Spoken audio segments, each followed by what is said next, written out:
Yo, top of the afternoon. We're back. Another beautiful day in Southern California. Today we're going to be swapping the trans, doing the shift cable deal, and then getting this car back running again.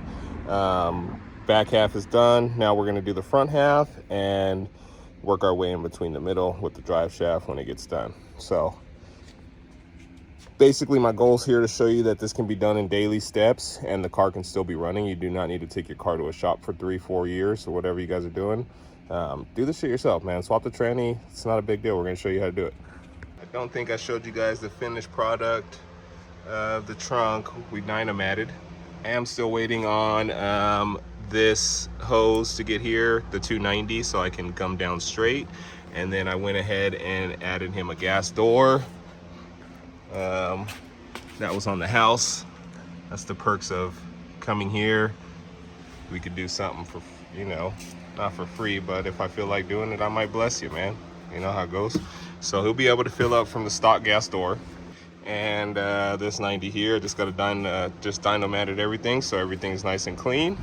If you just take a step back, it's just gonna look super sexy. Like I said, once this 90 gets here and then the pipe for there gets there, we'll be good to go. So back half's all done, as I've been showing you guys. Now we're gonna swap the trans. First things first, we're gonna get under, drop the shift linkage, make sure that's out of the way. I already drained the fluid out of the trans. I'm not gonna show you guys step by step how to pull the damn transmission out, because if you're watching this video, then you should know how to pull a damn transmission out. If not, then call me and we'll get it done. Okay, so under here, it's nothing more really to it. Hybrid setup, so I'll just bust these two 12s. There's a 12 there, the bitch pin, and that should come right out. Go ahead and get that down. Okay, and we'll take our same, why the hell did you put it over there for, Brandon? We'll take our same ratchet wrench, get this 12 off. It's good he had the hybrid stuff on there. That stuff was probably pretty tight, shift-wise feeling. But we're about to change all that. Okay, that came right on out. That's a nice hybrid setup. Pretty clean. I don't know if you guys seen SI Rico. He makes a plate and then he just mounts this straight to there and it loses the stabilizer bar and then it just has this one. Check him out, SI Rico. He does a pretty good job at that. So hit him up if you want one of those made. He can make you one to order, but it makes it 10 times more sturdier, like real H pattern NASCAR Philly. So. All right, I like to use this right here. This works the best. It's nice and short. It's just a 1/4 inch Allen. You get it there, hold there so you're not hitting your damn fingers off. And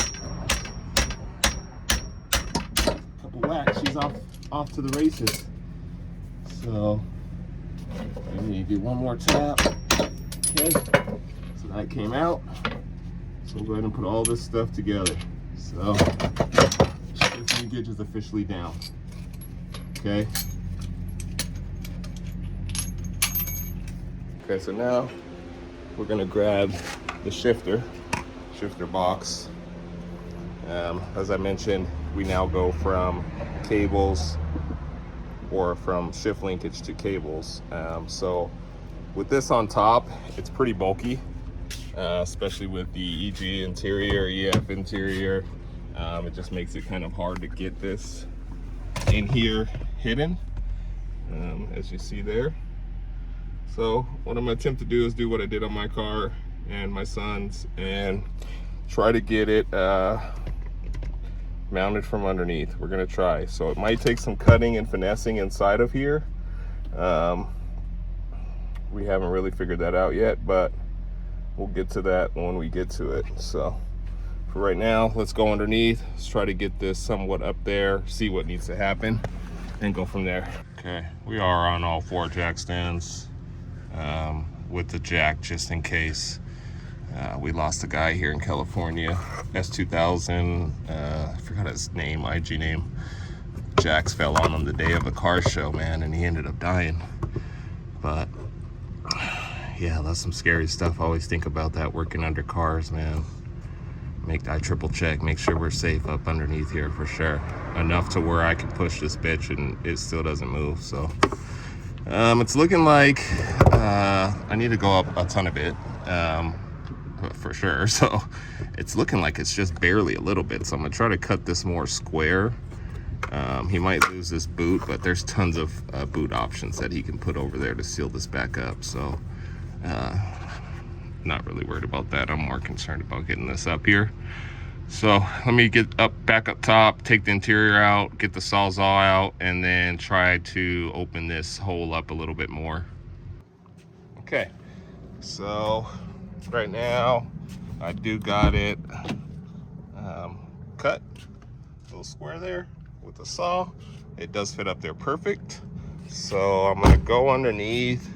I'm gonna get it jacked up with the jack held up top. Jacked up, tipped in. As you see there, we'll go underneath there, go over here. Let's see how this feels. It'll be sitting about right here, so yeah, that feels pretty good. Go ahead and put this back.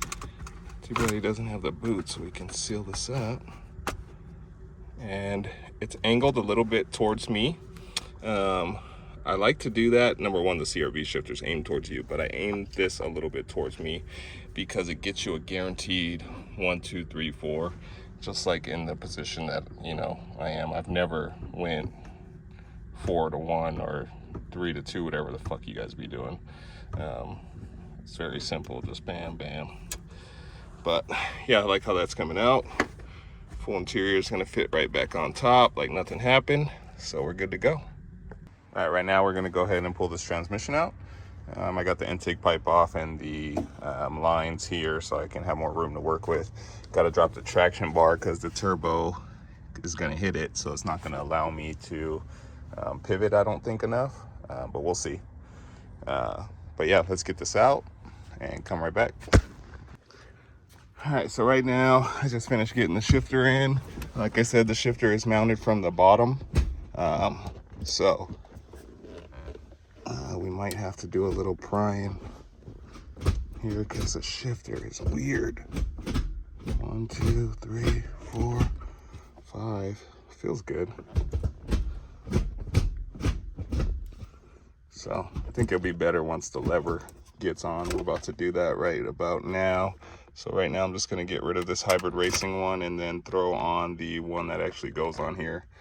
It's gonna be a little tricky doing this because the shift boot threads onto this and then onto the shifter side. So let me show you guys real quick. So he's got this gizmo gadget here, which I've never seen before, but it keeps the boot from falling down, which looks like shit when it does. So it's gonna be tricky getting this on. I guess I'm gonna have to kind of picture it where I want it and then go from there. Just don't know yet. So let me try to figure this out, how I'm gonna do this, and then we'll go from there. All right, so I was able to get that on there. And like I said, this just threads onto this and then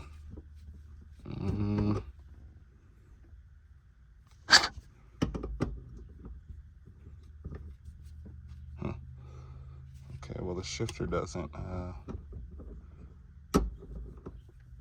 thread on there.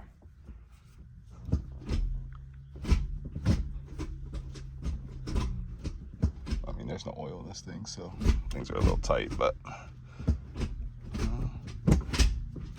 yeah, we're good. Okay, I'll ask him what he wants to do. Oh, what's going on? It's just fucking tight. Oh, what's going on? Okay, let me get this on tidy. So we did get the shifter box mounted from underneath, so we were able to keep all the interior, as you guys see. It's just what looks better versus that big ass box sticking out of here. So yeah, I like it. I'm really stoked how it came out. If he wants, he can trim the bar a little bit. because the secondary bar is like hitting on the shifter, but there's nothing I can do about that unless he wants to cut it, so I'll leave that up to him. All right, so now that the boot's all done, I routed everything underneath. So what I did was lower the subframe, because on the EG, the sway bar, as you can see, is really tight. But if you go on the driver's side, there's a big gap here between there, which you can't see now. But I did have to lower the whole subframe and sway bar to slide the knuckles for the shift cables in. And as you see, trans is all in, so everything's good. Everything down here is mounted from the bottom with bolts. I'm just going to double nut everything, make sure everything's good. This thing is not moving. These Bakelite boxes for these shifters are pretty strong. I've been running mine for like 6 years now. Same way, never had an issue. So super stoked on how that came out. So right now I'm gonna get the T-case on real quick, and then get this thing filled up with fluids and start the car up again, make sure everything's good there, make sure I didn't do anything, pull any wires or hoses or anything like that. Also, this has the Chetas Auto short shifter, and I don't know if you guys know, if you follow the directions that he comes with, you do have to cut a V there, because obviously it brings the cable down farther. So we should have plenty of clearance with the drive shaft and stuff. I'm also going to be doing a custom exhaust on this now, so we'll be doing an exhaust cutout somewhere in this vicinity. We'll see how it works out, and see if we can get this all tidied up. Like I said, I'm going to do my best to show you guys like the important steps. I'm not going to show you guys like how to change a transmission or, you know, stuff like that. But as far as mounting the drive shaft, yes, I do have a little fight to deal with here. As far as that's concerned, because obviously someone did some off-roading. So this is normally where the viscous would sit, and unfortunately I'm gonna have to do something here with some custom brackets to get this done. But yeah, we're rocking and rolling. So all right, so we got the transmission in. A couple things need to change here. Full exhaust needs to get redone. Unfortunately, it's running dead smack into the T-case that I just got up. So I'm gonna redo that, configure that, and then we'll start working like on exhaust and stuff like that after the drive shaft's in. Once the drive shaft's in, then we can know exactly like final placement of what we're doing with the exhaust. So right now I'm just gonna keep buttoning up this transmission, and then see if we can get this rocking. And that should wrap up the front. We'll get it back started, make sure everything's running good, put some fluid in the trans, etc. Got a couple things to tidy up here. I'm doing coil on plug kit shit too, but I won't do that in this series. I'll just do that off camera. One, because I don't want to show you guys how to do all that and even get into that. So yeah, let's rock it. All right, so right now, just waiting for Honda to finish updating. We did get the trans all in, so the front half is now officially done.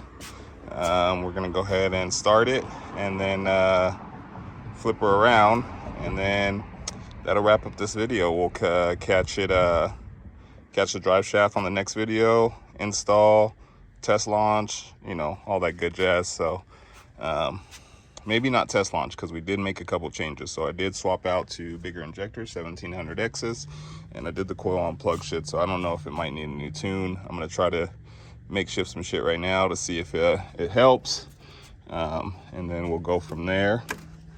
We'll just set this there because I'm not done yet. I don't know if I gotta pull anything apart or what. So let's go ahead and try to crank her. Okay, got her on. Let's see if we could try to flip her around.